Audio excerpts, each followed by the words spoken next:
മന്ത്രി P A Muhammad റിയാസിനെതിരെ പ്രതിപക്ഷ നേതാവ് വി ഡി സതീശൻ റിയാസിന്റെ മന്ത്രിസ്ഥാനം മാനേജ്മെന്റ് കോട്ടയാണെന്ന് വി ഡി സതീശൻ പരിഹസിച്ചു. മരുമകൻ എത്ര വലിയ PR വർക്ക് നടത്തിയാലും സ്പീക്കർക്കൊപ്പം എത്തുന്നില്ല എന്ന ആധിയാണ് മുഖ്യമന്ത്രിക്കെന്നും സതീശൻ വിമർശിച്ചു.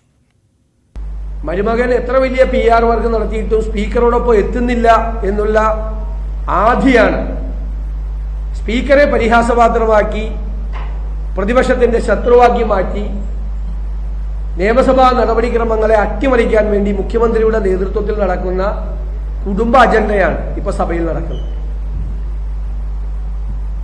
പൊതുമരാമത്ത് വകുപ്പ് മന്ത്രി മുഹമ്മദ് റിയാസ് ഒരു പേപ്പർ ടേബിൾ ചെയ്യാൻ സ്പീക്കർ വിളിച്ചപ്പോൾ ആ പേപ്പർ ടേബിൾ ചെയ്യാനുള്ള വാചകം ഉണ്ടല്ലോ, ആ പേപ്പർ ടേബിൾ ചെയ്യണതിന് പകരം പ്രതിപക്ഷത്തിന്റെ നട്ടല് വാഴപ്പിണ്ടിയാണ് എന്നുള്ള ആക്ഷേപമാണ് ഉന്നയിച്ചത്.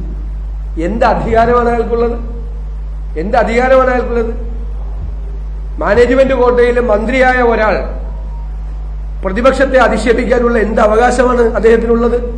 ഒരു പേപ്പർ ലേ ചെയ്യാൻ എഴുന്നേറ്റ ഒരാൾ പ്രതിപക്ഷത്തിന്റെ നട്ടല് വാഴപ്പിണ്ടിയാണെന്ന് പറയുന്നത് മനഃപൂർവ്വമായിട്ട് പ്രകോപിപ്പിക്കാൻ വേണ്ടി ചെയ്യുന്നതാണ്. വി ഡി സതീശന്റെ വിമർശനത്തിനെതിരെ റിയാസ് രംഗത്തെത്തി. സ്വന്തം പാർട്ടിയിൽ നിന്ന് അംഗീകാരം ലഭിക്കാത്തതിനാൽ പ്രതിപക്ഷ നേതാവിന് ഈഗോ ആണെന്ന് റിയാസ് തുറന്നടിച്ചു. BJPയുടെ പ്രതിപക്ഷ നേതാവിനെ പോലെയാണ് സതീശന്റെ പെരുമാറ്റമെന്നും റിയാസ് പറഞ്ഞു. ഒരു BJP പ്രതിപക്ഷ നേതാവിനെ പോലെ വളരെ ബോധപൂർവം BJP ആഗ്രഹിക്കുന്നത് പോലെ കേരള നിയമസഭയെ കൊണ്ടുപോകാനും BJP ഉദ്ദേശിക്കുന്നത് പോലുള്ള മുദ്രാവാക്യങ്ങൾ മാത്രം ഏറ്റെടുത്തു പോകാനുമാണ് ഇപ്പോൾ പ്രതിപക്ഷ നേതാവ് തയ്യാറാകുന്നത്. ഒരു രാഷ്ട്രീയത്തെ പ്രതിനിധീകരിച്ചിട്ടാണ് ഞങ്ങൾ വരുന്നത്. അങ്ങനെയുള്ള ഒരു പ്രസ്ഥാനത്തെ നിരവധി പേർ ജീവൻ കൊടുത്ത്, നിരവധി പേർ ഒരുപാട് ത്യാഗം സഹിച്ച്, അതൊന്നും പ്രതിപക്ഷ നേതാവിന് പറഞ്ഞാൽ മനസ്സിലാവില്ല. ജീവിതത്തിൽ ഇന്ന് വരെ രാഷ്ട്രീയ പ്രവർത്തനത്തിന്റെ ഭാഗമായി ഒരു ജയിൽവാസം ഒരു ദിവസം ഒരു 30 മിനിറ്റ് പോലും അനുഭവിക്കാത്ത വ്യക്തിക്ക് രാഷ്ട്രീയ ത്യാഗം എന്താണെന്ന് അറിയില്ല. അദ്ദേഹത്തിന് ആകെ അറിയുന്നത് 30 കൊല്ലം MLA ആയിരുന്നു, ഊണിലും ഉറക്കിലും സഭയിലും പറഞ്ഞുകൊണ്ടേയിരിക്കുക എന്നുള്ളതല്ലാതെ അദ്ദേഹത്തിന് വേറെയൊന്നും അറിയില്ല. അദ്ദേഹത്തെ കണ്ട് രാവിലെ ഗുഡ് മോർണിംഗ് പറഞ്ഞ് വൈകുന്നേരം ഗുഡ് ഈവനിംഗ് പറഞ്ഞാൽ മാത്രമേ മന്ത്രിപ്പണി എടുക്കാൻ വേണ്ടി പറ്റൂ എന്നൊരു തോന്നൽ അദ്ദേഹത്തിനുണ്ടെന്ന് തോന്നുന്നു. അങ്ങനെ തോന്നൽ അദ്ദേഹത്തിനുണ്ടെങ്കിൽ അദ്ദേഹത്തിന്റെ പ്രതിപക്ഷ നേതാവിന്റെ ഓഫീസിൽ അലമാറയിൽ അത് പൂട്ടിവെക്കുന്നതാണ് നല്ലത്. പ്രതിപക്ഷ നേതാവിനെ വിമർശിച്ച മന്ത്രി പി രാജീവ് എന്തിനാണ് കുടുംബത്തെ വലിച്ചിഴയ്ക്കുന്നതെന്നും ഏത് കാലത്തെ രാഷ്ട്രീയ പ്രവർത്തനമാണ് അദ്ദേഹം നടത്തുന്നതെന്നും രാജീവ് ചോദിച്ചു. മന്ത്രി റിയാസിനെതിരായ പരാമർശത്തിലാണ് വിമർശനം. തരംതാണ രാഷ്ട്രീയ പ്രവർത്തനമാണ് വി ഡി സതീശന്റേതെന്നും രാജീവ് വിമർശിച്ചു. പ്രതിപക്ഷ നേതാവിനെ പോലൊരാൾ എന്തിനാണ് പെട്ടെന്ന് കുടുംബത്തെ വലിച്ചു കൊണ്ടുവരുന്നത്? നമ്മൾ ഏത് കാലത്തെ രാഷ്ട്രീയ പ്രവർത്തനം നടത്തുന്നത്? കുടുംബ മാനേജ്മെന്റ് കോട്ട, കുടുംബത്തിന്റെ അജണ്ട, ഇതൊന്നും കേരളത്തിൽ ഒരു പ്രതിപക്ഷ നേതാവും ഒരു കാലത്തും പ്രയോഗിക്കാത്ത രീതികളാണ്. ഇവിടെ നിയമസഭയിൽ തെരഞ്ഞെടുക്കപ്പെട്ടു വന്ന ആളുകളാണ്, ജനങ്ങളുടെ അംഗീകാരത്തോടെ വന്നവരാണ്. ഏതെങ്കിലും ഒരു കുടുംബത്തിന്റെ ഭാഗമായതിനു ശേഷം രാഷ്ട്രീയത്തിലേക്ക് വന്നവർ നിങ്ങളെല്ലാവരും കാണുന്നതാണല്ലോ. പക്ഷെ ഇത്രമാത്രം തരംതാണ ഒരു രീതിയിലേക്ക് എന്തിനാണ് അദ്ദേഹം പോകുന്നത്? ഇപ്പൊ കഴിഞ്ഞ ദിവസം ബഹുമാന്യയായ മന്ത്രി വീണ ജോർജ് അവരെത്രയോ തവണ എഴുന്നേറ്റു. പ്രതിപക്ഷ നേതാവിനെ തടസ്സപ്പെടുത്താൻ ഒരു ടീമിനെ നിയോഗിച്ചിട്ടുണ്ടെന്നുള്ള അദ്ദേഹത്തിനാണ് ഞങ്ങൾ എല്ലാവരും എഴുന്നേൽക്കുമ്പോൾ വണങ്ങല്ലേ വേണ്ടത്. വണങ്ങിയാൽ അതിനുള്ള മറുപടി കിട്ടുമല്ലോ, അദ്ദേഹത്തിന് വിസ്തീരിക്കാമല്ലോ. ഇപ്പൊ കഴിഞ്ഞതിൽ ഞാൻ എഴുന്നേറ്റു വണങ്ങിയില്ല, MP രാജേഷ് അതിനുമായി ബന്ധപ്പെട്ട വകുപ്പ് മന്ത്രി എഴുന്നേറ്റ് വണങ്ങിയില്ല, ആരോഗ്യ വകുപ്പ് മന്ത്രി പലതവണ എഴുന്നേറ്റ് വണങ്ങിയില്ല, സജി ചെറിയാൻ എഴുന്നേറ്റ് വണങ്ങിയില്ല, ബഹുമാനായ ശിവൻകുട്ടി മിനിസ്റ്റർ എഴുന്നേറ്റ് വണങ്ങിയില്ല. സാധാരണ അങ്ങനെയല്ലോ, മന്ത്രിമാർ എഴുന്നേൽക്കുമ്പോൾ പ്രതിപക്ഷ നേതാവ് വണങ്ങുക എന്നത് സാധാരണ രീതിയാണ്. ഞങ്ങളൊക്കെ പാർലമെന്റിലോ പ്രണബ് കുമാർ മുഖർജി വണങ്ങിയിട്ടുണ്ട്. അപ്പൊ അത്തരത്തിലൊന്നും വണങ്ങുന്നില്ല. അദ്ദേഹത്തിന് ചോദ്യങ്ങൾ എന്തുകൊണ്ട് അദ്ദേഹം ഭയപ്പെടുന്നു? ഉത്തരങ്ങൾ മാത്രം കേട്ടാൽ മതിയോ? അപ്പൊ അത് വളരെ തെറ്റായ രീതിയാണ് സ്വീകരിച്ചിട്ടുള്ളത്. അദ്ദേഹം നടത്തിയ പ്രയോഗങ്ങളും വളരെ തെറ്റാണ്. ബ്രഹ്മപുരം തീപിടുത്തത്തിൽ ത്രിതല അന്വേഷണം പ്രഖ്യാപിച്ച മുഖ്യമന്ത്രി പോലീസ് അന്വേഷണത്തിന് പുറമെ വിജിലൻസും വിദഗ്ധ സമിതിയും അന്വേഷണം നടത്തും. UDF ഭരണസമിതി കാലഘട്ടവും അന്വേഷണ പരിധിയിൽ വരും. ചട്ടം 300 പ്രകാരമാണ് മുഖ്യമന്ത്രി പിണറായി വിജയൻ സഭയിൽ പ്രസ്താവന നടത്തിയത്. തുടർച്ചയായ 2 ദിവസത്തെ പ്രതിപക്ഷ ആവശ്യത്തിന് പിന്നാലെ 3-ാം ദിവസമാണ് സഭയിൽ ചട്ടം 300 പ്രകാരമുള്ള മുഖ്യമന്ത്രിയുടെ പ്രസ്താവന. നിലവിൽ പോലീസ് എടുത്ത FIR-ൽ പ്രത്യേക സംഘം അന്വേഷണം തുടരും. പ്ലാന്റിന്റെ നിർമ്മാണം മുതലുള്ള അഴിമതി അന്വേഷണം വിജിലൻസ് നടത്തും. തീപിടുത്തത്തിന്റെ കാരണം, ഭാവിയിൽ തീപിടുത്തം ഒഴിവാക്കൽ തുടങ്ങിയവ എല്ലാം പ്രത്യേക സംഘം പഠിക്കും. വിദഗ്ധ സമിതിയെ പിന്നീട് തീരുമാനിക്കും. ഇവർക്കുള്ള ടേംസ് ഓഫ് റെഫറൻസും മുഖ്യമന്ത്രി പ്രഖ്യാപിച്ചു. സർ, ബ്രഹ്മപുരത്ത് തീപിടുത്തവുമായി ബന്ധപ്പെട്ട് രജിസ്റ്റർ ചെയ്ത ക്രിമിനൽ കേസ് പോലീസിന്റെ സ്പെഷ്യൽ ഇൻവെസ്റ്റിഗേഷൻ ടീം അന്വേഷിക്കും. പ്ലാന്റിൻ്റെ ആരംഭം മുതലുള്ള എല്ലാ നടപടികളും സംബന്ധിച്ച് ഒരു വിജിലൻസ് അന്വേഷണം നടത്തും. വിജിലൻസ് അന്വേഷണത്തിൽ UDF കാലത്തെ ഇടപെടലുകളും വരും. നഗരസഭകളുടെ വീഴ്ചയും അന്വേഷിക്കും. 10 വർഷം കൊണ്ട് 5,59,000 ടൺ മാലിന്യം കുമിഞ്ഞുകൂടി. ഈ മാലിന്യ കൂമ്പാരം ശാസ്ത്രീയമായി സംസ്കരിക്കാൻ ദേശീയ ഹരിത ട്രിബ്യൂണൽ ഉത്തരവിട്ടു. എന്നാൽ ഉത്തരവ് നടപ്പാക്കുന്നത് സംബന്ധിച്ച് അജണ്ട തീരുമാനമെടുക്കാതെ 23 തവണ കോർപ്പറേഷൻ കൗൺസിൽ മാറ്റിവെക്കുകയാണുണ്ടായത്. ബ്രഹ്മപുരത്ത് 1335 പേരാണ് സർക്കാർ സ്വകാര്യ ആശുപത്രികളിലായി ചികിത്സ തേടിയത്. 21 പേർക്കാണ് കിടത്തി ചികിത്സ ആവശ്യമായി വന്നത്. ഗുരുതരമായ ആരോഗ്യ പ്രശ്നങ്ങൾ ആർക്കും ഉണ്ടായില്ല. കരാർ കമ്പനിയായ സോണ്ടയുമായി ബന്ധപ്പെട്ട് ഒരു കാര്യവും മുഖ്യമന്ത്രി പരാമർശിച്ചില്ല. ന്യൂസ് 18 തിരുവനന്തപുരം. ബ്രഹ്മപുരം മാലിന്യ പ്ലാന്റിലെ ബയോമൈനിംഗ് പൂർണ്ണ പരാജയമെന്ന് ദേശീയ ഹരിത ട്രിബ്യൂണൽ നിയോഗിച്ച സ്റ്റേറ്റ് ലെവൽ മോണിറ്ററിംഗ് കമ്മിറ്റി. തീപിടുത്തമുണ്ടായത് കൊച്ചി കോർപ്പറേഷന്റെ പരാജയമാണെന്നും കമ്മിറ്റി സമർപ്പിച്ച റിപ്പോർട്ടിൽ പറയുന്നു. അഗ്നിബാധയുണ്ടായാൽ ചെറുക്കുന്നതിനായി അടിയന്തര സംവിധാനങ്ങൾ ബ്രഹ്മപുരത്ത് സ്ഥാപിക്കാൻ ജില്ലാ കളക്ടറുടെ അധ്യക്ഷതയിൽ ചേർന്ന എംപവേർഡ് കമ്മിറ്റിയുടെ ആദ്യ യോഗം തീരുമാനിച്ചു. ബ്രഹ്മപുരത്ത് കൊച്ചിൻ കോർപ്പറേഷന് സംഭവിച്ച വീഴ്ചകൾ അക്കമിട്ട് നിർത്തുന്നതാണ് റിപ്പോർട്ട്. സംസ്ഥാനതല നിരീക്ഷണ സമിതി ചെയർമാൻ ജസ്റ്റിസ് AV രാമകൃഷ്ണപിള്ളയാണ് റിപ്പോർട്ട് സമർപ്പിച്ചത്. 2018 സമിതി നിലവിൽ വന്ന ശേഷമുണ്ടാവുന്ന 4ാം തീപിടുത്തമാണിത്. തീപിടുത്തത്തിന് ശേഷം അല്പം ഒച്ചപ്പാടുണ്ടാകുമെങ്കിലും അത് കഴിഞ്ഞാൽ ഒന്നും സംഭവിക്കില്ലെന്ന കോർപ്പറേഷൻ ഭരണാധികാരികൾക്കുള്ള ഉറപ്പുകൊണ്ടാണ് ഈ അലംഭാവം എന്നും റിപ്പോർട്ടിൽ പറയുന്നു. കെട്ടിക്കിടക്കുന്ന മാലിന്യം യുദ്ധകാലാടിസ്ഥാനത്തിൽ സംസ്കരിച്ചില്ലെങ്കിൽ തീപിടുത്തം ഇനിയുമുണ്ടാകും. പരിസ്ഥിതി നിയമങ്ങൾ, നിർദ്ദേശങ്ങൾ എന്നിവ ബ്രഹ്മപുരത്ത് പൂർണ്ണമായും ലംഘിച്ചു. ഈ രീതിയിൽ ബയോമൈനിംഗ് മുന്നോട്ടു പോയാൽ അടുത്തൊന്നും അത് പൂർത്തിയാകില്ലെന്നും റിപ്പോർട്ട് ചൂണ്ടിക്കാട്ടുന്നു. ബ്രഹ്മപുരം മാലിന്യ പ്ലാന്റിലെ തീപിടുത്തത്തിൽ എംപവേർഡ് കമ്മിറ്റിയുടെ ആദ്യ യോഗവും ചേർന്നു. അഗ്നിബാധയുണ്ടായാൽ ചെറുക്കുന്നതിനായി അടിയന്തര സംവിധാനങ്ങൾ ബ്രഹ്മപുരത്ത് സ്ഥാപിക്കുമെന്നും ഇനി അവിടെ നടപ്പാക്കേണ്ട സംവിധാനങ്ങളെക്കുറിച്ച് അഗ്നിശമന സേന റിപ്പോർട്ട് സമർപ്പിക്കുമെന്നും ജില്ലാ കളക്ടർ ഉമേഷ് NSK പറഞ്ഞു. പരിസര പ്രദേശങ്ങളിലുള്ളവർക്കും അഗ്നിശമന രംഗത്ത് പ്രവർത്തിച്ച മുഴുവൻ പേർക്കും സ്ഥിരം ചികിത്സാ സംവിധാനം ഒരുക്കും. ഫയർ പേഴ്സണൽ വേണ്ടി പ്രത്യേക ക്യാമ്പ് കാക്കനാട് PHCയിൽ നമ്മൾ ഒരുക്കിയിട്ടുണ്ട്. അത് മാത്രമല്ലാതെ അവർ പല ജില്ലയിൽ നിന്ന് വന്നവരാണ്. സോ അവർ ഏത് ജില്ല തിരിച്ചു പോയാലും അവിടെ മന്ത്ലി എല്ലാ മന്ത്സും ചെക്കപ്പ് ചെയ്യാനുള്ള സംവിധാനങ്ങളും നമ്മൾ ഒരുക്കിയിട്ടുണ്ട്. അതേസമയം കൊച്ചിൻ കോർപ്പറേഷന് മുന്നിലെ പ്രതിപക്ഷ കൗൺസിലർമാരുടെയും ജനകീയ സംഘടനകളുടെയും പ്രതിഷേധ പരിപാടികൾ ഇപ്പോഴും തുടരുകയാണ്. ന്യൂസ് 18 കൊച്ചി. സ്വർണ്ണക്കടത്ത് കേസിൽ ആരോപണം പിൻവലിക്കാൻ 30 കോടി രൂപ വാഗ്ദാനം ചെയ്തെന്ന വെളിപ്പെടുത്തലിൽ സ്വപ്ന സുരേഷിന് വക്കീൽ നോട്ടീസ് അയച്ച CPM സംസ്ഥാന സെക്രട്ടറി MV ഗോവിന്ദൻ. 1 കോടി രൂപ നഷ്ടപരിഹാരം ആവശ്യപ്പെട്ടാണ് MV ഗോവിന്ദൻ വക്കീൽ നോട്ടീസ് അയച്ചിരിക്കുന്നത്. സ്വപ്നയുടെ പരാമർശം അപകീർത്തി ഉണ്ടാക്കിയെന്നും ആരോപണം പിൻവലിച്ച് സ്വപ്ന മാധ്യമങ്ങളിലൂടെ മാപ്പ് പറയണമെന്നും മാപ്പ് പറഞ്ഞില്ലെങ്കിൽ സിവിൽ ക്രിമിനൽ നിയമപ്രകാരം നടപടി സ്വീകരിക്കുമെന്നും നോട്ടീസിൽ പറയുന്നു. വിജേഷ് പിള്ളയ്ക്കും നോട്ടീസ് അയച്ചിട്ടുണ്ട്. സ്വപ്ന സുരേഷിനെതിരെ വിജേഷ് പിള്ള നൽകിയ പരാതിയിൽ ക്രൈംബ്രാഞ്ച് പ്രാഥമിക അന്വേഷണം നടത്തും. കണ്ണൂർ യൂണിറ്റിനാണ് ചുമതല. നേരത്തെയും ഒത്തുതീർപ്പ് ആരോപണം ഉന്നയിച്ചപ്പോൾ സ്വപ്നയ്ക്കെതിരെ ക്രൈംബ്രാഞ്ചിനെ കൊണ്ട് കേസെടുപ്പിച്ച അതേ രീതി തുടരാനാണ് സർക്കാരിന്റെ പുതിയ നീക്കവും. മുഖ്യമന്ത്രിക്ക് വേണ്ടി MV ഗോവിന്ദന്റെ ദൂതനായി ചെന്ന് ഭീഷണിപ്പെടുത്തിയെന്ന സ്വപ്നയുടെ ആരോപണത്തിനെതിരെ വിജേഷ് പിള്ള DGPക്ക് പരാതി നൽകിയിരുന്നു. ഈ പരാതി സ്വപ്നയ്ക്കെതിരായ മറ്റൊരായുധമാക്കാൻ ഒരുങ്ങുകയാണ് സർക്കാർ. DGPക്ക് ലഭിച്ച പരാതി പ്രാഥമിക അന്വേഷണത്തിനായി ക്രൈംബ്രാഞ്ചിന് കൈമാറി. വിജേഷിന്റെ ജില്ലയെന്ന നിലയിൽ കണ്ണൂർ യൂണിറ്റാണ് അന്വേഷിക്കുന്നത്. സാധാരണയായി DGPക്ക് ലഭിക്കുന്ന പരാതി കുറ്റകൃത്യം നടന്ന ജില്ലയിലെയോ അല്ലെങ്കിൽ പരാതിക്കാരന്റെ മേൽവിലാസമുള്ള ജില്ലയിലെയോ പോലീസ് മേധാവിക്കാണ് കൈമാറുന്നത്. ആ കീഴ്വഴക്കം മറികടന്ന് ലോക്കൽ പോലീസിനെ ഒഴിവാക്കി ക്രൈംബ്രാഞ്ചിനെ ഏൽപ്പിച്ചതോടെ തുടരന്വേഷണത്തിനാണ് സർക്കാരിന്റെ ശ്രമമെന്ന് വ്യക്തമാവുകയാണ്.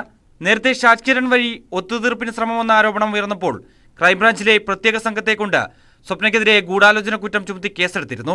ആ അന്വേഷണം എങ്ങും എത്താതിരിക്കെയാണ് സ്വപ്നയെ സർക്കാർ സംവിധാനങ്ങളുടെ ചോദ്യമുനയിൽ ലഭിക്കുന്ന മറ്റൊരു അന്വേഷണത്തിന് കളമൊരുക്കുന്നത്. ന്യൂസ് 18 തിരുവനന്തപുരം. ഇടവേള.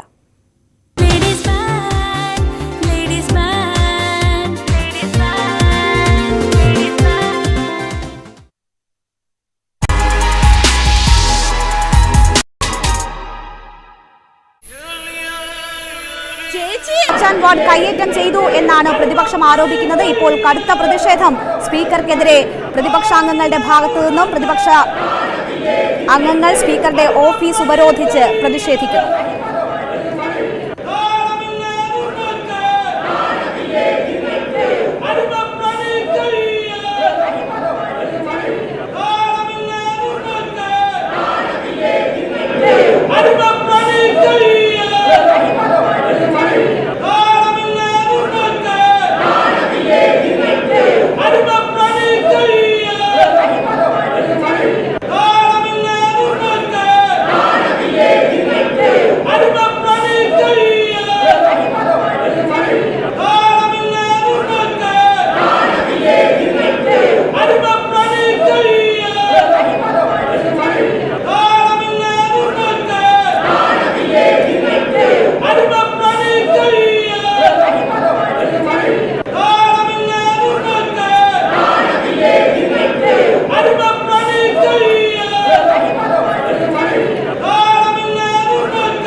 ഭയപ്പെടുത്തുന്നു എന്ന ബാനറും പ്ലക്കാർഡും ഉയർത്തിയാണ് പ്രതിപക്ഷാംഗങ്ങൾ സ്പീക്കറുടെ ഓഫീസ് ഉപരോധിക്കുന്നത്. അവിടെ സത്യഗ്രഹ സമരം ആരംഭിച്ചിരിക്കുന്നു. തിരുവഞ്ചൂർ രാധാകൃഷ്ണനെ വാച്ച് ആൻഡ് വാർഡ് കയ്യേറ്റം ചെയ്തു എന്നും പ്രതിപക്ഷം ആരോപിക്കുന്നുണ്ട്. വി അരുൺ ഉണ്ട് വിവരങ്ങളുമായി. അരുൺ, എന്താണ് സംഭവിച്ചത്? പ്രതിപക്ഷം അതിശക്തമായ പ്രതിഷേധം സ്പീക്കർക്കെതിരെ കഴിഞ്ഞ ദിവസം ഉയർത്തിയിരുന്നു. ഇപ്പോൾ ഇതാ സത്യഗ്രഹ സമരത്തിലേക്ക് കടന്നിരിക്കുന്നു, ഓഫീസ് ഉപരോധിക്കുന്നു. എന്താണ് സഭയിലുണ്ടായത്? സഭയിൽ സമാനമില്ലാത്ത സാഹചര്യമാണ് ഇപ്പോൾ ഉള്ളത്. ഇപ്പോൾ വാച്ച് ആൻഡ് വാർഡും പ്രതിപക്ഷ MLA-മാരുമായി ഏറ്റുമുട്ടി നടക്കുന്ന സാഹചര്യത്തിലേക്കാണ് കാര്യങ്ങൾ പോകുന്നത്. തിരുവഞ്ചൂർ രാധാകൃഷ്ണൻ, മുതിർന്ന കോൺഗ്രസ് നേതാവും മുൻ മന്ത്രിയുമായ തിരുവഞ്ചൂർ രാധാകൃഷ്ണനെ വാച്ച് ആൻഡ് വാർഡ് കയ്യേറ്റ ആരോപണമാണ് പ്രതിപക്ഷം ഉന്നയിക്കുന്നത്. ഒരു വാച്ച് ആൻഡ് വാർഡ് ഉദ്യോഗസ്ഥനെ ചൂണ്ടിക്കാട്ടിക്കൊണ്ട് അയാൾക്കെതിരെയാണ് വാച്ച് ആൻഡ് വാർഡ് പ്രതിപക്ഷത്തിന്റെ പ്രധാന ആരോപണം. തിരുവഞ്ചൂർ രാധാകൃഷ്ണനെ കയ്യേറ്റം ചെയ്യുന്ന ആരോപിച്ചുകൊണ്ട് ഇപ്പോൾ സ്പീക്കറുടെ ഓഫീസിന് മുന്നിൽ വാച്ച് ആൻഡ് വാർഡും പ്രതിപക്ഷവുമായി സംഘർഷം നടക്കുകയാണ്. മറുഭാഗത്ത് പ്രതിപക്ഷ ഭരണപക്ഷ MLA-മാരും സഞ്ചരിച്ചെത്തി അവർക്ക് അതുവഴി പോകാൻ കഴിയാത്ത തരത്തിൽ സ്പീക്കറുടെ ഓഫീസിന് ചുറ്റും ഉപരോധമുണ്ടായിരുന്നു. അവരെ മാറ്റണമെന്ന് ആവശ്യപ്പെട്ടു കുറച്ചുനേരം ഭരണപക്ഷാംഗങ്ങളും പ്രതിപക്ഷവുമായി വാഗ്വാദമുണ്ടാവുകയും ചെയ്തു. പിന്നീട് ഭരണപക്ഷാംഗങ്ങൾ മറ്റു വഴിയിലൂടെ പുറത്തുപോയി. ഇപ്പോൾ വലിയ ശക്തമായ പ്രതിഷേധം തുടരുകയാണ്. അവിടെ ദൃശ്യങ്ങൾ അല്പസമയത്തിനകം ലഭ്യമാക്കാൻ കഴിയുമെന്ന് പ്രതീക്ഷിക്കുന്നു. നേരത്തെ UDF-ന്റെ നിയമസഭാ യോഗം ചേർന്നാണ് ഈ സ്പീക്കർ തുടർച്ചയായ അടിയന്തര പ്രമേയത്തിന് നോട്ടീസ് പോലും അനുവദിക്കാനുള്ള നീക്കം നടത്തുന്ന എന്ത് തരത്തിലുള്ള പ്രതിഷേധം വേണമെന്ന് ആലോചിച്ചത്. അതിനുള്ള മറുപടിയായിരുന്നു ഇത്തരത്തിൽ സ്പീക്കറുടെ ഓഫീസിലേക്ക് മാർച്ച് നടത്തണം. തുടർച്ചയായ 3-ാം ദിവസമാണ് പ്രതിപക്ഷത്തിന്റെ അടിയന്തര പ്രമേയ നോട്ടീസ് പരിഗണിക്കാൻ 2-ാം ദിവസവും 3-ാം ദിവസമാണ് അടിയന്തര പ്രമേയ നോട്ടീസ് തള്ളുന്നത്. ഈ സാഹചര്യത്തിലാണ് സ്പീക്കറുടെ ഓഫീസിലേക്ക് നീതി വേണമെന്ന് ആവശ്യപ്പെട്ടുകൊണ്ട് പ്രതിപക്ഷ MLA-മാർ, മുതിർന്ന നേതാക്കൾ അടക്കമുള്ളവർ മാർച്ച് നടത്തിയത്. സ്പീക്കറുടെ ഓഫീസ് അവർ ഉപരോധിക്കുകയായിരുന്നു. അപ്പോഴാണ് ഈ പ്രവർത്തകരെ മറ്റ് MLA-മാര്, ഭരണപക്ഷ MLA-മാരും മന്ത്രിമാർക്കും അതുവഴി പോകേണ്ടതുണ്ട്, അതുകൊണ്ട് വഴി മാറണമെന്ന ആവശ്യവുമായി വാച്ച് ആൻഡ് വാർഡ് എത്തിയത്. അതിനെ തുടർന്ന് വാച്ച് ആൻഡ് വാർഡ് ഈ ഇടപെട്ടതിനെ തുടർന്നാണ് സംഘർഷമുണ്ടായത്. ഇതിനിടെ തിരുവഞ്ചൂരിനെ കയ്യേറ്റം ചെയ്തു എന്നാണ്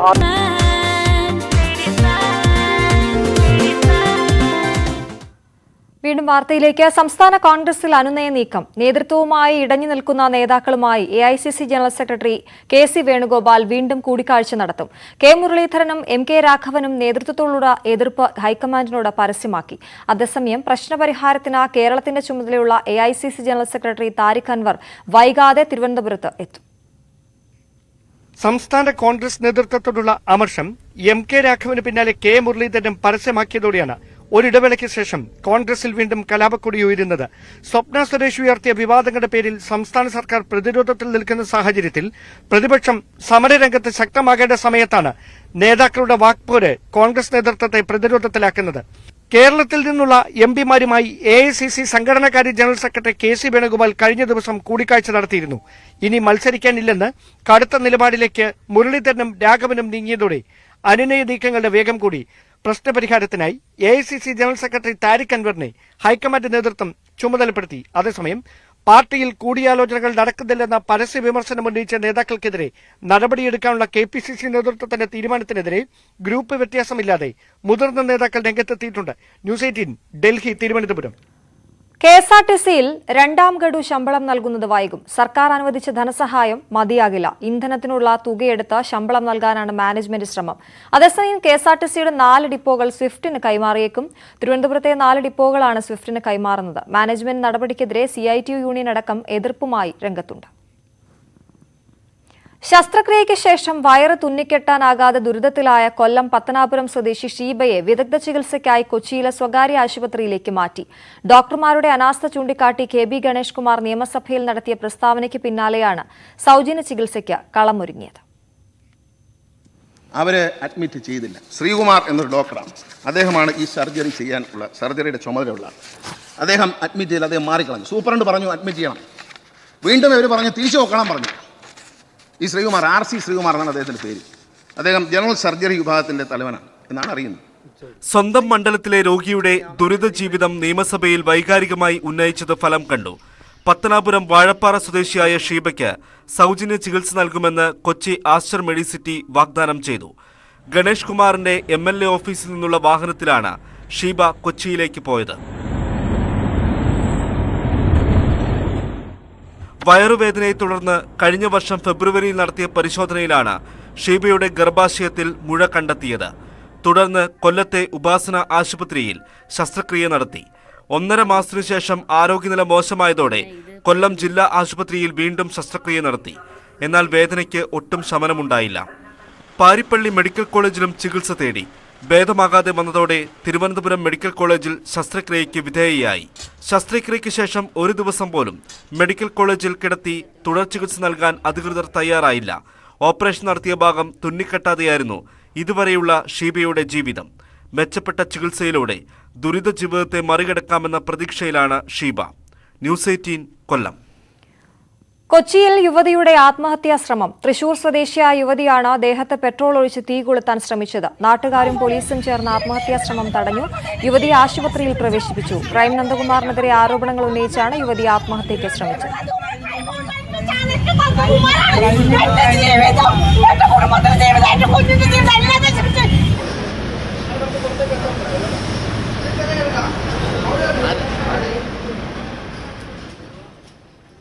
ലേഡീസ് ബാൻഡിൽ ഇനി അതിഥി.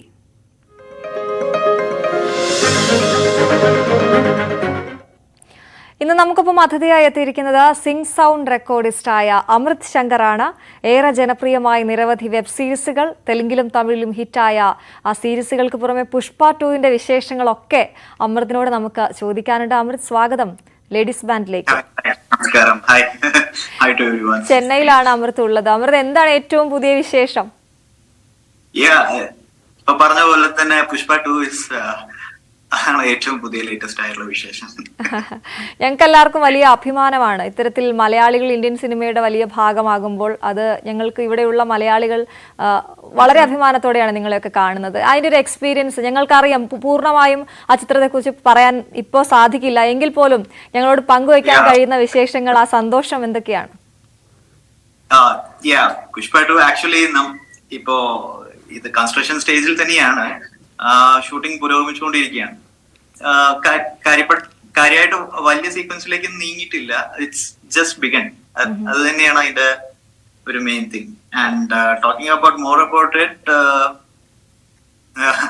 ഓഫ് കോഴ്സ് നമുക്ക് എല്ലാവർക്കും താല്പര്യമുള്ള Allu. I am also a fan of him. So that is the main thing. Allu is actually അവരുടെ അടുത്ത് നമുക്ക് കിട്ടുന്ന ഒരു എക്സ്പീരിയൻസ് ഉണ്ട്. As a professional he is really amazing. നമുക്ക് ഈസിയസ്റ്റ് ആയിട്ട് ഞാൻ ആദ്യം തുടക്കത്തിൽ എനിക്ക് ഒരു ടെൻഷൻ ഉണ്ടായിരുന്നു, how to handle him in the situations. നമ്മൾ സിംഗ് സൗണ്ട് ചെയ്യണം, അവരെ മേക്ക് ഓവർ കഴിഞ്ഞിട്ട് മേക്കപ്പ് ചെയ്യണം. So we have to approach him all the time. എല്ലാ സമയം നമുക്ക് അങ്ങനെ അപ്രോച്ച് ചെയ്യാൻ പെട്ടെന്ന് പറ്റുമോ ഇല്ലേ? സോ ഇതൊക്കെയായിരുന്നു. But he mostly he welcomed us just like that.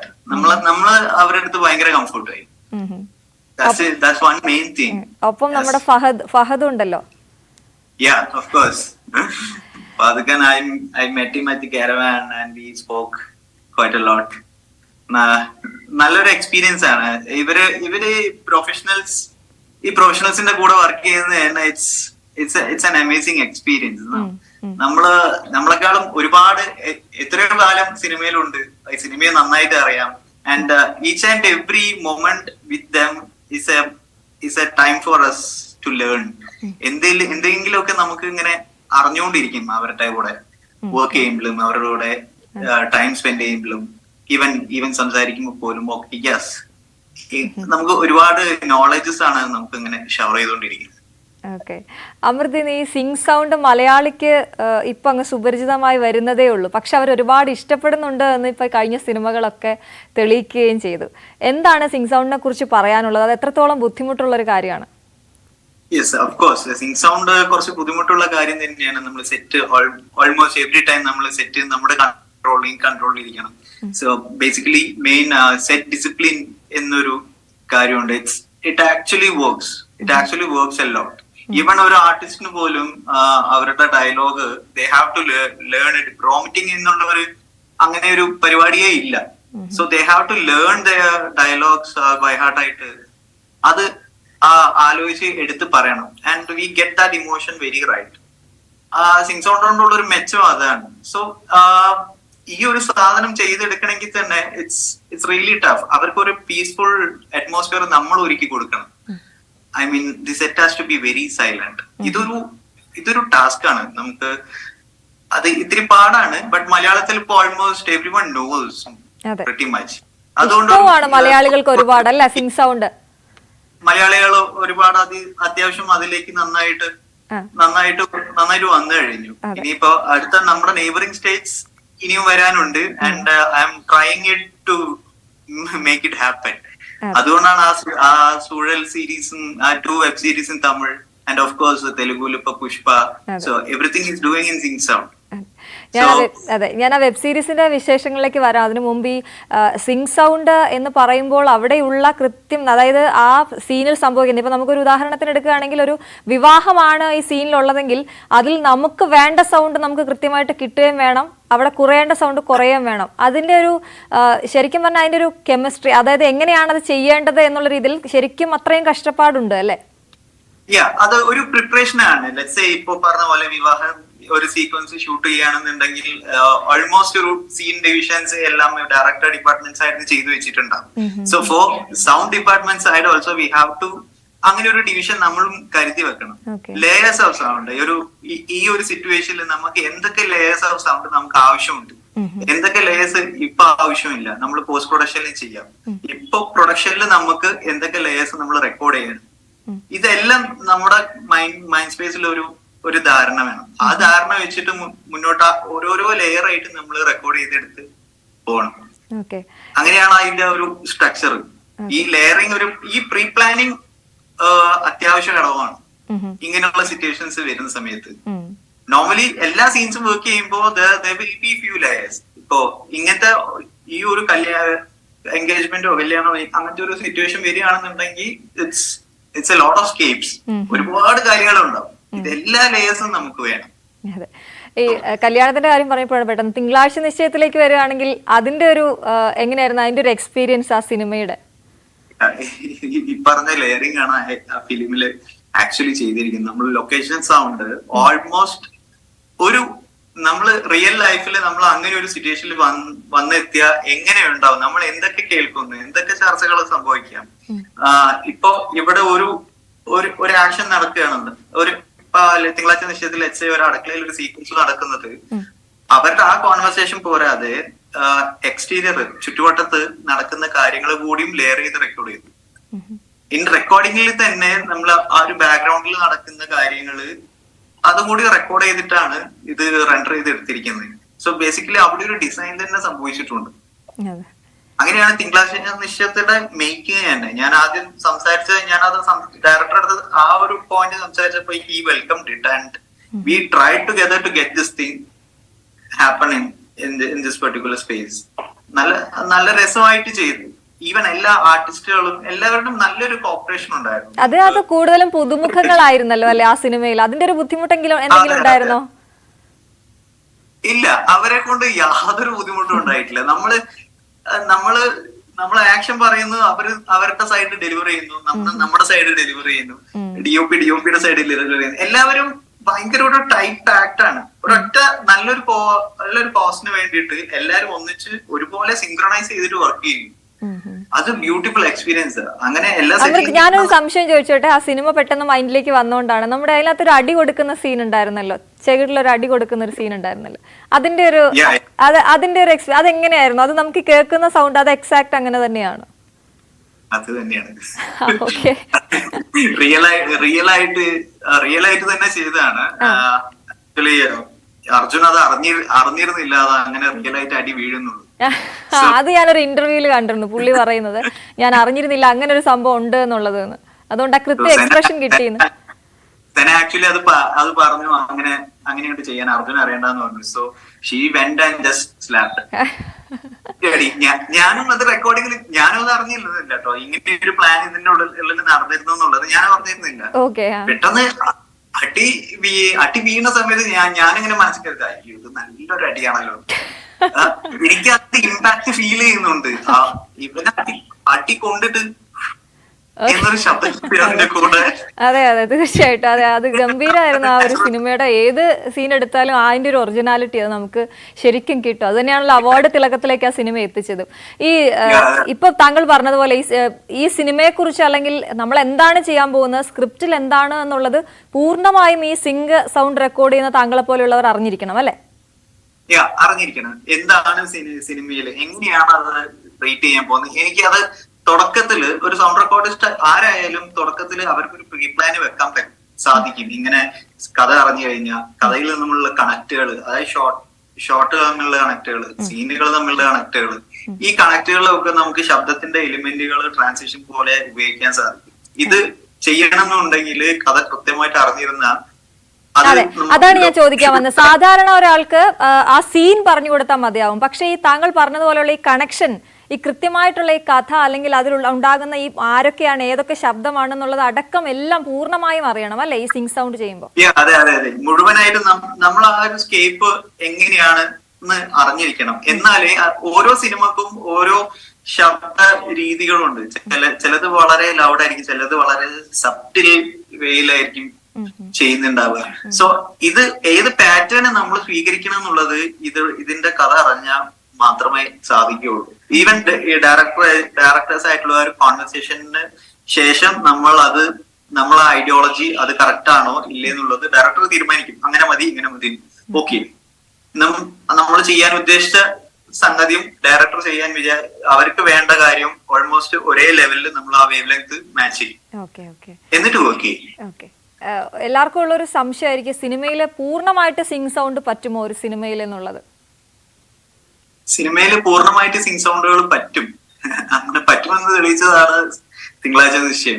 അതിൽ ഒരു വാക്ക് പോലും ഡബ് ചെയ്തിട്ടില്ല, എല്ലാം സിംഗ് സൗണ്ട് തന്നെയാണ്.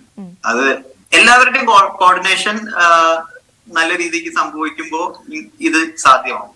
ചില സിനിമകളിൽ അത് വലിയ ആക്ഷൻ രംഗങ്ങള്, വലിയ സീക്വൻസുകൾ ചെയ്യുന്ന സമയത്ത് ചില സംഗതികൾ ചെയ്യാൻ സിംഗ് സൗണ്ടിൽ ചിലപ്പോ സാധിച്ചെന്ന് വരില്ല.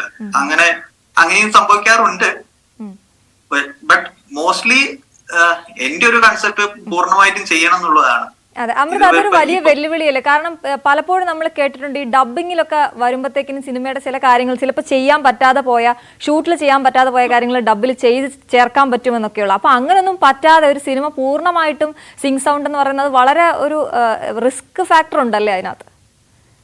റിസ്ക് ഫാക്ടേഴ്സ് എല്ലാ ജോലിയിലും അതിന്റെ റിസ്ക് ഫാക്ടേഴ്സ് ഉണ്ട്. അങ്ങനെ നോക്കുമ്പോ ഇതിലും ഉണ്ട് അതിന്റെ റിസ്ക് ഫാക്ടേഴ്സ്. പക്ഷെ ഈ റിസ്ക് തരണം ചെയ്യണമല്ലോ, അവിടെയാണ് നമ്മൾ ഫോക്കസ് ചെയ്യുന്നത്. ഏത് റിസ്ക് ആണെന്നുണ്ടെങ്കിലും അത് മാക്സിമം സോർട്ട് ഔട്ട് ചെയ്ത് തീർക്കാൻ പറ്റണം. അമൃത, അതെ, ഒപ്പം ജോലി ചെയ്യുന്നവരെ കുറിച്ച് കൂടി പറയാമോ? സഹപ്രവർത്തകർ എത്രത്തോളം അവർ പിന്തുണ നൽകുന്നുണ്ട്? കൂടെ ജോലി ചെയ്യുന്നവരുടെ ഒക്കെ ഒരുപാട് വീഡിയോസ് ഒക്കെ നമ്മൾ കാണുന്നുണ്ട്. അവിടെയാണ് എന്റെ നട്ടലിരിക്കുന്നത്. ആക്ച്വലി എന്റെ കൂടെ സിംഗ് സൗണ്ടില് ജോലി ചെയ്യുന്ന ഇപ്പോ അറ്റ് പ്രസന്റ് മൂന്ന് പേരുണ്ട് കൂടെ. ഒന്ന് ജിത്തു, നമ്മുടെ രോമാഞ്ചം ഫിലിം എല്ലാം സിംഗ് സൗണ്ട് ചെയ്തത് ജിത്തു ആണ്. Jithu is my assistant. അതെ, ഞാനൊന്ന് ഇടപെട്ട് പറഞ്ഞോട്ടെ, ഞങ്ങളുടെയും കൂടെ ജിത്തു ആണ് കേട്ടോ. ഞങ്ങളുടെ ഇവിടെ ജോലി ചെയ്യുന്ന ഞങ്ങളുടെ സഹപ്രവർത്തകനാണ് ജിത്തു. Jithu is amazing. ജിത്തു ആണ് ഇപ്പോ പെട്ടൂല് ഞാൻ സെക്കൻഡ് യൂണിറ്റ്, 2 യൂണിറ്റ് ഉണ്ട് sound. So second unit Jithu ആണ് ഡീൽ ചെയ്യുന്നത്. ഇൻ കേസ് രണ്ടിടത്ത് ചിലപ്പോ 2 സീന് രണ്ടിടത്ത് ഷൂട്ട് നടക്കുമ്പോ സെക്കൻഡ് പ്ലേസിൽ ജിത്തു ആണ്. ആൻഡ് ബൂം ഓപ്പറേഷൻ ആയിട്ട് എന്റെ കൂടെ ഒരു 4-5 വർഷമായിട്ടുള്ള Antony Pallippattu. So is also Malayala ഇൻഡസ്ട്രിയിൽ അത്യാവശ്യം ഒരുപാട് സിനിമകൾ ആന്റണി ചെയ്തു. ആൻഡ് ശ്രേയസ് എന്ന് പറഞ്ഞിട്ട് തൃശ്ശൂർക്കാരൻ ഒരു പയ്യനും കൂടിയുണ്ട്. സോ ഈ ദേ നോസ് ഞാൻ എന്ത് വിചാരിക്കുന്നു, എനിക്ക് എങ്ങനെ വേണം എന്നുള്ളത് അവർക്കറിയാം. അതിനനുസരിച്ചിട്ട് അവര് അത് ശരിയാക്കി തരും. എനിക്ക് അത് വേണ്ട സ്പേസ് ഒരുക്കി തരും. ഈവൻ ബിഫോർ ഈ ലൊക്കേഷനിൽ എങ്ങനെ എവിടൊക്കെ സൈലന്റ് ചെയ്യിക്കണം, ആരൊക്കെ സംസാരിച്ചത് എല്ലാം ചെയ്ത് അറേഞ്ച് ചെയ്ത് വെക്കണം എന്നുള്ളത് അവർക്ക് കൃത്യമായിട്ട് അറിയാം. ഈ ജിത്തുവിലെ നടനെ എപ്പോഴാണ് താങ്കൾ തിരിച്ചറിഞ്ഞത്? കിളിമാഞ്ചേരിയിലൊക്കെ എത്തിയത് എങ്ങനെയാണ്? അത് പെട്ടെന്നുള്ള ഒരു തോട്ടാണ്. സിമ്പിൾ. ജിത്തു ആക്ച്വലി ആക്ടിങ് ജിത്തുവിന് ഭയങ്കര ഇഷ്ടമാണ്. ജിത്തു പല പ്രാവശ്യം പറയാറുണ്ട്. സോ ഷൂട്ട് ഇല്ലാത്ത ദിവസങ്ങളിൽ ചിലപ്പോ ഒരു 4 days 5 days നമ്മൾ വെറുതെ ഇരിക്കും. So better than doing nothing എന്നുള്ള ഒരു കൺസെപ്റ്റ് ആലോചിച്ചപ്പോ എന്തെങ്കിലും ഒന്ന് ചെയ്യണം. സോ ലെറ്റ്സ് ഡു ദിസ് എന്ന് പറഞ്ഞിട്ട് അപ്പൊ ഉണ്ടായ തീരുമാനം അതിന്ന് ഒരു 5 മണിക്കൂറിൽ ഉണ്ടായതാണ് കിളിമഞ്ചാരോ. ഓക്കെ, നിങ്ങളുടെ ആ ഒരു ഒരുമ അല്ലെങ്കിൽ ഒരു കെമിസ്ട്രി ഒക്കെ ഞങ്ങൾക്ക് പല ചിത്രങ്ങളിൽ നമുക്ക് കാണാൻ കഴിയുന്നുണ്ട്. ഒപ്പം നിങ്ങളുടെ ഇൻസ്റ്റയിലൊക്കെ കാണുമ്പോൾ വലിയ സന്തോഷമാണ്. എന്തായാലും നമുക്ക് ആ സീരീസിനെ കുറിച്ച് പോവാം. അതിനെക്കുറിച്ച് കൂടി പറയണല്ലോ. ഈ ദുബായ് ബ്ലിങ്കിനെ കുറിച്ച് നമുക്ക് അതിലെ കുറിച്ച് തുടങ്ങിയാലോ അമൃത? അതിലേക്ക് എങ്ങനെയാണ് എത്തിയത്? ദുബായ് ബ്ലിങ്ക് ആക്ച്വലി എനിക്ക് എന്നെ അവിടുന്ന് വിളിക്കുന്ന ഒരു സ്റ്റുഡിയോ ഉണ്ട്, മൈൽ സ്റ്റുഡിയോ എന്ന് പറഞ്ഞ ദുബായിലെ സ്റ്റുഡിയോ ആണ്. സോ അവര് കേരളത്തിലും ഉണ്ട്. It's run by a Malayali. So അങ്ങനെയാണ് ഈ ദുബായ് ബ്ലിങ്കിലേക്ക് എന്നെ അവിടുത്തെ റെക്കോർഡിസ്റ്റ് ഉണ്ട് ഷൈൻ. സോ ഷൈനാണ് എന്നെ ആ ഒരു പ്രോജക്റ്റിലേക്ക് വിളിക്കുന്നത്. അതൊരു വലിയൊരു പ്രോജക്റ്റ് ആണ്. കണ്ടിന്യൂസ്ലി 3 മാസം ഷൂട്ട് എവറി ഡേ ആൻഡ് ഒരേ സമയം 2 സ്ഥലത്ത് ഷൂട്ട്. സോ ബേസിക്കലി 2 യൂണിറ്റ് അവർക്ക് വേണം. സോ അതിന്റെ ഒരു Shine is one of the primary recorders. Me and shine together did it. അപ്പൊ ഷൈനും മറ്റൊരു സ്ഥലത്ത് ഷൂട്ട് ചെയ്യുന്നത് ഇപ്പുറത്തെ സ്ഥലത്ത് ഞാൻ ഡീൽ ചെയ്യണം. അവിടുത്തെ ക്രൂ, ഇത് 2 ക്രൂ ആണ് ആ സിനിമയ്ക്ക്. ആ സീരീസിന് 2 ക്രൂ ആണ്. അത് 2 ക്രൂവും തമ്മിൽ ഒന്നിച്ച് ചെയ്യില്ല. അവര് സെപ്പറേറ്റ്, ഇവര് സെപ്പറേറ്റ്. ബട്ട് കണ്ടന്റ് ലാസ്റ്റ് എഡിറ്റിംഗിലാണ് കമ്പൈൽ ചെയ്യുന്നത്. സോ അങ്ങനെ ഒരു പ്ലാൻ ആയിരുന്നു. ബട്ട് ആ പ്ലാൻ എക്സിക്യൂട്ട് ചെയ്യണമെന്നുണ്ടെങ്കിൽ സ്ട്രോങ് ആൾക്കാർ വേണമെന്ന് പറഞ്ഞിട്ടാണ് ഷൈന് എന്നെ വിളിച്ചുകൊണ്ട് പോകുന്നത്. So Dubai blink is something ഒറ്റ take continuous roll for 2 hours or more. ചിലത് 4 hours ഒക്കെ നമ്മൾ ആക്ച്വലി 4 hours ഒക്കെ നിന്നത് ഓർമ്മയുണ്ട്. ഈ സൗണ്ട് ബാഗും എല്ലാം മേലെ തൂക്കിയിട്ട് ഒരു 4 hours ഒക്കെ നിക്കണം. ഓൾമോസ്റ്റ് ഒരു 12 to 13, 14, 15 kgs എങ്ങനെയായാലും ഉണ്ടാവും. വലിയ ബുദ്ധിമുട്ടിയാണ് അത് ചെയ്തത് അല്ലെ? നേരത്തെ അമൃത് പറഞ്ഞിരുന്നു, തമിഴിന്റെ കാര്യം പറഞ്ഞിരുന്നു. ഈ തമിഴിൽ ഈ സിംഗ് സൗണ്ടിന്റെ അവർക്ക് എത്രത്തോളം അവരത് അക്സെപ്റ്റ് ചെയ്യുന്നുണ്ട്? ഇപ്പോ നേരത്തെ 2 സീരീസ് പുഷ്കർ ഗായത്രി ടീമിനൊപ്പം ഒക്കെ താങ്കൾ വർക്ക് ചെയ്തിട്ടുള്ള അനുഭവങ്ങൾ കൂടി ഒന്ന് പറയാമോ? പുഷ്കർ ആൻഡ് ഗായത്രി അവരുടെ അടുത്തുള്ള ഫസ്റ്റ് മീറ്റിംഗിൽ തന്നെ അവരെന്റെ അടുത്ത് ചോദിച്ചു, സിംഗ് സൗണ്ട് കാരണം നമുക്ക് ഡിലേ വരുമോ എന്നുള്ളത്. ഞാൻ സെഡ് നോ, ഐ ഡോണ്ട്. നിങ്ങളുടെ സ്പീഡിനനുസരിച്ച് ഞാൻ വർക്ക് ചെയ്ത് തരാം. സോ അവര് വിചാരിച്ചു ഓക്കെ ലെറ്റ്സ് ട്രൈ എന്നുള്ളൊരു ഇത്. അവര് പുറത്ത് പഠിച്ചു, പുറത്ത് വർക്ക് ചെയ്തുകൊണ്ടും. സോ അവർക്ക് സിംഗ് സൗണ്ടിനെ കുറിച്ചിട്ട് അവർ കൺവിൻസ്ഡ് ആണ്, പ്രോബ്ലം ഇല്ല. But coming to the set ആർക്കും ഇതിനെ കുറിച്ചിട്ട് അത്ര വലിയ ഐഡിയോളജി ഇല്ല. ഈവൻ ഡയറക്ടേഴ്സ് അടക്കം ദേ ആർ സ്റ്റിൽ കൺഫ്യൂസ്ഡ്. ഞാനും ഡയറക്ടറായിട്ട് ഒരുപാട് സംസാരിച്ചു. അപ്പൊ ഡയറക്ടർ പറഞ്ഞു എനിക്ക് കുറച്ചും കൂടി സമയം തരണം, ഇതൊന്ന് എനിക്ക് ഈ സിംഗ് സൗണ്ടിന്റെ രീതി ഒന്ന് മനസ്സിലാക്കാൻ വേണ്ടിയിട്ട്. സോ അവർക്ക് വെൽക്കം ചെയ്യാൻ താല്പര്യമുണ്ട്. ബട്ട് അവർക്ക് അറിയാത്തോണ്ടുള്ള ഒരു തടസ്സം എപ്പോഴും ഉണ്ട്. ആൻഡ് ഓൾസോ ക്രൂവില് ആർക്കും വലിയ സിംഗ് സൗണ്ട് അവർക്ക് ഫോണിൽ സംസാരിക്കാൻ പറ്റില്ല. അവർക്ക് ചിലത് ചെയ്യാൻ പറ്റില്ല, ചില കാര്യങ്ങൾ ഒന്നും ചെയ്യാൻ പറ്റില്ല. ഒരേ സമയത്ത് ഷൂട്ട് ഇവിടെ നടക്കുമ്പോ അപ്പുറത്ത് അടുത്ത സീനിന് വേണ്ടിയിട്ടുള്ള ലൈറ്റിംഗ് സെറ്റപ്പ് ചെയ്യും. ഇപ്പൊ ലൈറ്റ് ടീമുകള് വേളം ഉണ്ടാക്കുമ്പോ അവർ ഇത് ചെയ്യും. ഞാനിതൊക്കെ റെസ്ട്രിക്ട് ചെയ്യും. ഈ റെസ്ട്രിക്ഷൻസ് അവർക്ക് ഭയങ്കര ബുദ്ധിമുട്ടായിരുന്നു ഇനീഷ്യലി. അത് ഓൾമോസ്റ്റ് ഒരു 6 months എടുത്തു. ഞാനിങ്ങനെ അവരെ സ്ലോലി ഇഞ്ചെക്ട് ചെയ്ത് കാര്യങ്ങൾ മനസ്സിലാക്കി അവരെ ആ വർക്ക് ഫ്ലോയിലേക്ക് കൊണ്ടുവരാൻ. അവരെ കുറ്റം പറയാൻ പറ്റില്ല നമുക്ക്. അവരുടെ രീതി, അവര് വളർന്നതും ജീവിച്ചത് ആ രീതിക്കാണ്. ആ രീതി പെട്ടെന്ന് ഒരു ദിവസപ്രഭാതത്തിൽ അവർക്ക് മാറ്റാൻ പറ്റില്ല. Slowly it changes. So later actors also got convinced, everyone got convinced. Results അവർക്ക് മനസ്സിലായി. ആൻഡ് ഈ ബഹളമുള്ള ഒരു സെറ്റ്, എപ്പോഴും ബഹളം വെച്ചുകൊണ്ടിരിക്കുന്ന ഒരു സെറ്റ്, ഒരു സുപ്രഭാതത്തിൽ സൈലന്റ് ആയിട്ടിരുന്ന് എല്ലാവരും വർക്ക് ചെയ്യുന്നു. ആക്ടേഴ്സിന് വന്ന് ആക്ട് ചെയ്യുമ്പോൾ ഭയങ്കര പീസ്ഫുൾനെസ് കിട്ടുന്നു. അവർക്ക് പ്രോപ്പർ ആയിട്ട് ഡെലിവർ ചെയ്യാം. അത് ഭയങ്കര ഇമ്പോർട്ടന്റ് ആണ്. ആക്ടേഴ്സിനെ സംബന്ധിച്ച് അവർ ഭയങ്കര ഇമ്പോർട്ടന്റ് ആണ്. അവര് ഡയലോഗ് പറയുമ്പോൾ സെറ്റ് എല്ലാം ഭയങ്കര സൈലന്റ് ആയിട്ട് ഇരിക്കുമ്പോൾ അവർക്ക് ഭയങ്കര കോൺസെൻട്രേഷൻ ആണ്. അമൃത് നേരത്തെ പറഞ്ഞൊരു ഡിസിപ്ലിൻ വരും അല്ലെ മൊത്തത്തില്? ആ ഡിസിപ്ലിൻ വരും. ആ ഡിസിപ്ലിൻ ആണ് ഞാൻ കുറെ കൊണ്ടുവരാൻ തമിഴിൽ ശ്രമിച്ചത്. സോ ഓൾമോസ്റ്റ് 60%, 70% അച്ചീവ്ഡ് ആണെന്ന് ഞാൻ വിശ്വസിക്കുന്നു. ഈ പ്രൊഡക്ഷൻ സൈഡിലെ വ്യത്യാസം അതെങ്ങനെയാണ് ഫീൽ ചെയ്യുന്നത്? പ്രത്യേകിച്ച് ഫോറിൻ കൺട്രീസിലോ അല്ലെങ്കിൽ അന്യ സംസ്ഥാനങ്ങളിലൊക്കെ പോകുമ്പോൾ അതിന്റെ ഒരു വ്യത്യാസം എങ്ങനെയാണ് അമൃത്? എവറിത്തിങ് നമ്മൾ ടൈം ബൗണ്ട് ചെയ്ത് വർക്ക് ചെയ്യുന്ന ഒരു സ്ട്രക്ചർ ഉണ്ട്. ഒരു ലൊക്കേഷനിൽ ചെല്ലുമ്പോ ഒരു സിനിമയിൽ നമ്മൾ ജോയിൻ ചെയ്യുമ്പോൾ ദേ പ്രൊവൈഡ് എ കോൾ ഷീറ്റ്. ഇപ്പൊ ഫോറിൻ കൺട്രീസിൽ കോൾ ഷീറ്റ് പ്രൊവൈഡ് ചെയ്യും. എല്ലാ ദിവസവും രാവിലെ നമുക്ക് കോൾ ഷീറ്റ് കിട്ടും, അല്ലെങ്കിൽ തലേന്ന് നൈറ്റ് കോൾ ഷീറ്റ് കിട്ടും, നെക്സ്റ്റ് ഡേ എന്താണെന്നുള്ളത്. സോ ഈ കോൾ ഷീറ്റ് കിട്ടുമ്പോ നമുക്ക് കൃത്യമായിട്ട് അറിയാം ഇന്ന ടൈം മുതൽ ഇന്ന ടൈം ഇറ്റ്സ് എ ബ്രേക്ക്, ഇവിടെ setup time and this time to this time ആ സീന് ചെയ്യും, ഈ സമയം മുതൽ ഈ സമയം വരെ ഈ സീന് ചെയ്യും. അത് കൃത്യമായിട്ട് നമ്മളെ ഫോറിൻ പ്രൊഡക്ഷൻസിലെല്ലാം ഫോളോ ചെയ്യും. ഇപ്പൊ 9 മണി മുതൽ 11 മണി വരെ ഒരു പെർട്ടിക്കുലർ സീനാണെന്ന് പറഞ്ഞാൽ കറക്റ്റ് ആ ഷാർപ്പ് 11 o'clock ആ സീന് തീരും. ലാസ്റ്റ് ഷോട്ട് ആ സീനിന്റെ ലാസ്റ്റ് ഷോട്ട് എടുത്തിരിക്കും. അത് കഴിഞ്ഞ് 15 minutes or half an hour next സീന്റെ സെറ്റപ്പ്.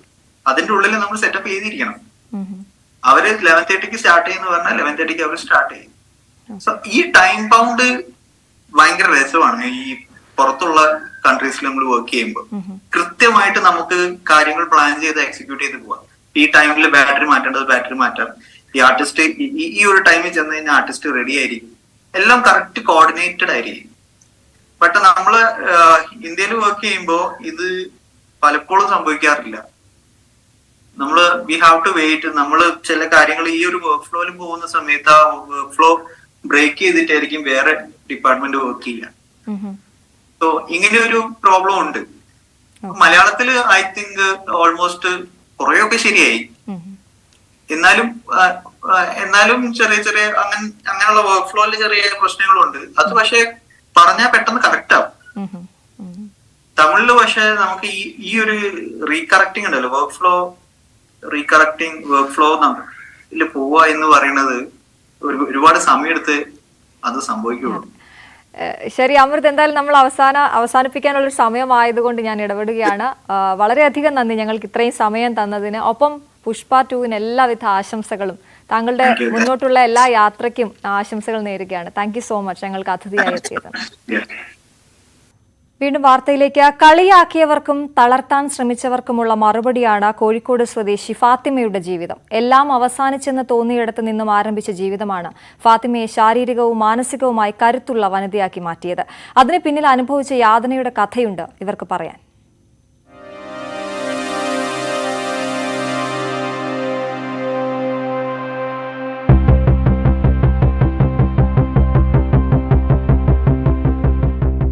എൻ്റെ പേര് ഫാത്തിമ അച്ചം. ഞാൻ കോഴിക്കോട് സ്വദേശിയാണ്. ഈ കഴിഞ്ഞ 22-23 മിസ് കോഴിക്കോടിൽ ടൈറ്റിൽ വിന്നറായിരുന്നു. ഞാൻ ഈ ഫീൽഡിൽ വരാനുള്ള സാഹചര്യം എന്താ വെച്ചാൽ ചെറുപ്പം മുതലേ എനിക്ക് താല്പര്യം ഉണ്ടായിരുന്നു ഈ 6 pack ബോഡി മസിൽസ്. അപ്പം അന്നൊന്നും ഞങ്ങളുടെ നാട്ടിൽ ലേഡീസ് ജിമ്മിൽ പോവുക, വർക്കൗട്ട് ചെയ്യുക അങ്ങനത്തെ സംഭവം ഇല്ലായിരുന്നു. പിന്നെ വലുതായി കഴിഞ്ഞു, ഒരുപാട് സാഹചര്യങ്ങളോട് കടന്നുപോയി. പിന്നെയാണ് ഒരു ചാൻസ് കിട്ടിയത് ജിമ്മിൽ വർക്കൗട്ട് ചെയ്യാനും ട്രെയിനർ ആവാനും. അങ്ങനെ എത്തി ഈ ഒരു ഫീൽഡിലെത്തി. ഉമ്മയ്ക്കൊന്നും കുഴപ്പമില്ല, പക്ഷെ ഉപ്പ ദുബായ് സിറ്റിസണാണ്. അപ്പോൾ ഉപ്പയ്ക്ക് ഈ വർക്കൗട്ട് ജിമ്മ് അങ്ങനത്തെ സംഭവങ്ങളൊന്നും അറിയില്ല. അപ്പോൾ ഉപ്പ കാണാതെയായിരുന്നു ഞാൻ ആദ്യം ജിമ്മിൽ വന്നിരുന്നത്. പുലർച്ചെ ഉപ്പ എണീക്കുന്നതിന് മുന്നേ വണ്ടി തള്ളിക്കൊണ്ടിടും, റോട്ടിലേക്ക് തള്ളിക്കൊണ്ടുവന്ന് അവിടെ നിന്ന് സ്റ്റാർട്ടാകത്തുള്ളൂ. സ്റ്റാർട്ടാക്കി ഉപ്പ നിസ്കാരം കഴിഞ്ഞ് കിടന്നുറങ്ങുന്ന സമയത്താണ് ഞാൻ വീട്ടിലോട്ട് തിരിച്ചെത്തുക. അപ്പോൾ ഉമ്മയോട് ഞാൻ ചോദിക്കും ഉപ്പ ഉറങ്ങിയോ? അപ്പോൾ ഉപ്പ ഉറങ്ങിയെന്ന് കൺഫർമേഷൻ കിട്ടിയാൽ മാത്രമേ ഞാൻ വീട്ടിലോട്ട് തള്ളി കൊണ്ടുവരാറുള്ളൂ. പിന്നെ നാട്ടിലൊക്കെ ജിമ്മിൽ പോകുന്നതുകൊണ്ടൊരു പുച്ഛഭാവമായിരുന്നു. ലേഡീസ് പോവാണല്ലോ വർക്കൗട്ട്, എന്തിൻ്റെ കേടാണ്, ആ ലെവലുള്ള ടോക്ക് ഉണ്ടായിരുന്നു. പിന്നെ അതൊന്നും വകക്കാറില്ല.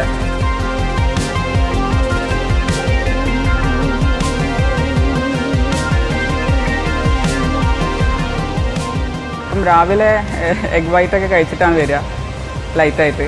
പിന്നെ വർക്കൗട്ട് 2 മണിക്കൂറുണ്ട്. അത് കഴിഞ്ഞിട്ട് പിന്നെ ഫുഡ് എടുക്കും. ഹോംലി ഫുഡ് മാത്രമേ കഴിക്കാറുള്ളൂ.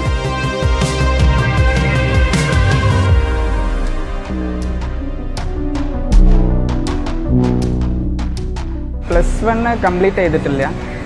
ആ സമയത്ത് ഉപ്പൻ്റെ കൂടെ ഗൾഫിൽ പോയി. തിരിച്ചെത്തിയതിന് ശേഷമാണ് കല്യാണം സംഭവമൊക്കെ ഉണ്ടായത്.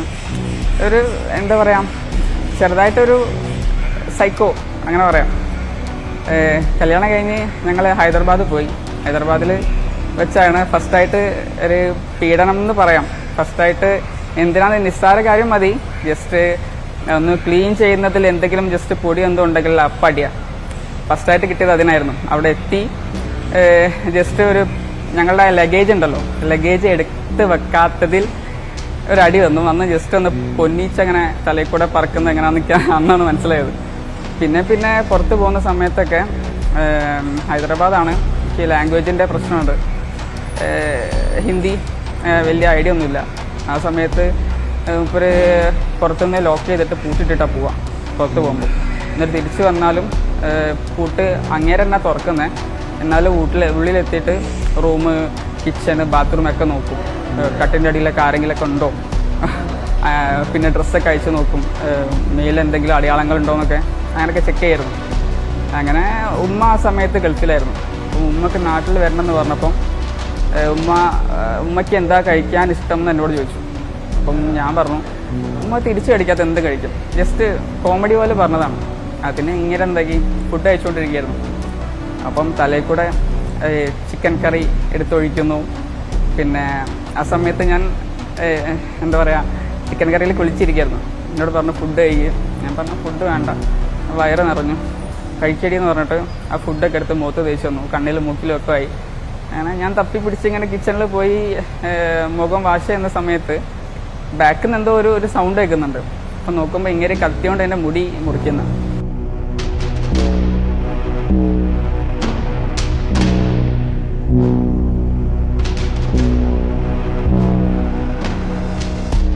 ഇതിൻ്റെ ഇടയിൽ എടുത്ത് പറഞ്ഞൊരു സംഭവം എന്താണെന്ന് വെച്ചാൽ, ഞങ്ങൾ ഹൈദരാബാദിലുള്ള സമയത്ത് ഇവർ ഗൾഫിലായിരുന്നു. അവിടെ ഉള്ളൊരു അർബാവിനെ അടുത്ത് പോകണം, വർക്ക് എന്തെങ്കിലും സെറ്റാക്കാൻ പറ്റുമോ നോക്കണം എന്നൊക്കെ പറഞ്ഞിട്ട് സാധാരണ എന്നെ പുറത്ത് കൊണ്ടുപോകുമ്പം പർദ്ദയൊക്കെ ഇട്ട് മൂടി കണ്ണ് മാത്രം കാണിച്ചിട്ട് കൊണ്ടുപോകത്തുള്ളൂ.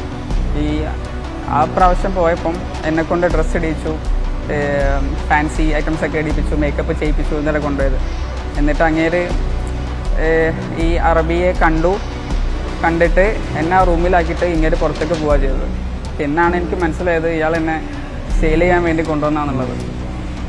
അതിന്നൊക്കെ ഞാൻ രക്ഷപ്പെട്ടു. ഞാൻ പുറത്തേക്ക് ഓടി നോക്കുമ്പം ഇയാൾ പുറത്ത് സിഗരറ്റ് വലിച്ച് നിൽക്കുക.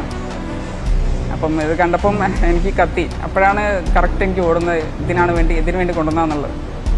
അതിന്നൊക്കെ രക്ഷപ്പെട്ടു. പിന്നെ നാട്ടിലെത്തി കഴിഞ്ഞ് കേസൊക്കെ കൊടുത്തു. വീട്ടിലെത്തിയതിന് ശേഷം കുറച്ച് കാലം ഞാൻ നല്ല ഡിപ്രഷനിലായിരുന്നു, 4-5 വർഷം. പിന്നെ മോളെ ആലോചിച്ചിട്ട് എന്താ വെച്ചാൽ എത്രയെന്ന് വെച്ചിട്ടാണ് എൻ്റെ ഉപ്പയെ ബുദ്ധിമുട്ടിപ്പിക്കുക. ഇനിയൊരു കല്യാണം എന്നുള്ളത് ആ സമയത്ത് ചിന്തിക്കാൻ പറ്റുന്ന ഒരു കാര്യമല്ലായിരുന്നു. അങ്ങനെ വീട്ടിൽ നിന്ന് കുറേ പറഞ്ഞായിരുന്നു, കല്യാണം നോക്ക്, നല്ല ആലോചന വരും, ചെറിയ പ്രായമല്ലേ നോക്കാമെന്നൊക്കെ പറഞ്ഞിട്ട്. ഞാൻ ഇതുപോലുള്ളൊരു പേടി കൊണ്ടും ഇനി വരുന്ന ആളെ എങ്ങനെയാണെന്ന് പറയാൻ പറ്റില്ലല്ലോ. അങ്ങനെ 4-5 വർഷം ഒന്നിലേക്കും പോയില്ല, വീട്ടിൻ്റെ ഉള്ളിൽ തന്നെ. പിന്നെ വർക്കിലോട്ട് ഇറങ്ങി. പിന്നെ എൻ്റെ പണ്ടത്തെ ആ സ്വപ്നം ഒന്നും കൂടി പൊടി തട്ടിയെടുത്തു. അങ്ങനെയാണ് വർക്കൗട്ടിലേക്ക് കയറുന്നതും. എനിക്ക് വർക്കൗട്ട് കയറിയ സമയത്ത് പേടി ഉണ്ടായിരുന്നു. പിന്നെ എൻ്റെ ട്രെയിനറുണ്ട് സിറാജ്, ഇപ്പം ട്രെയിൻ ചെയ്യിക്കുന്നത് റൌഫ് റഹ്മാൻ എന്ന് പറഞ്ഞ ട്രെയിനറാണ്. അപ്പം അവരൊക്കെ ആ സമയത്ത് എന്നോട് പറയായിരുന്നു, ഇങ്ങനെ മിണ്ടാതിരുന്നാൻ പറ്റില്ല, നീ പ്രതികരിക്കണം. എന്താ വെച്ചാൽ ഒരുപാട് പെൺകുട്ടികളുണ്ട് ഇങ്ങനെ. ഇപ്പം എൻ്റെ മാരേജ് ഞാൻ തന്നെ സെലക്ട് ചെയ്തതാണ്. അപ്പം എനിക്ക് ആരോടൊന്നും പറയാൻ പറ്റത്തില്ലായിരുന്നു. ഇപ്പം പ്രതികരിക്കണം, എല്ലാവരും പ്രതികരിക്കണം. എന്താ വെച്ചാൽ വെറുതെ ഒരുപാട് പേരുണ്ടോ ഇപ്പോഴും ഒന്നും ചെയ്യാൻ പറ്റാതെ ഭർത്താവിൻ്റെ പീഡനം എന്താണ് സഹിച്ച് നിൽക്കുന്ന ഒരുപാട് പെൺകുട്ടികളുണ്ടാവും. അവർ പുറത്ത് വരിക, എന്നിട്ട് പ്രതികരിക്കുക, സ്വന്തമായിട്ട് ജീവിക്കുക.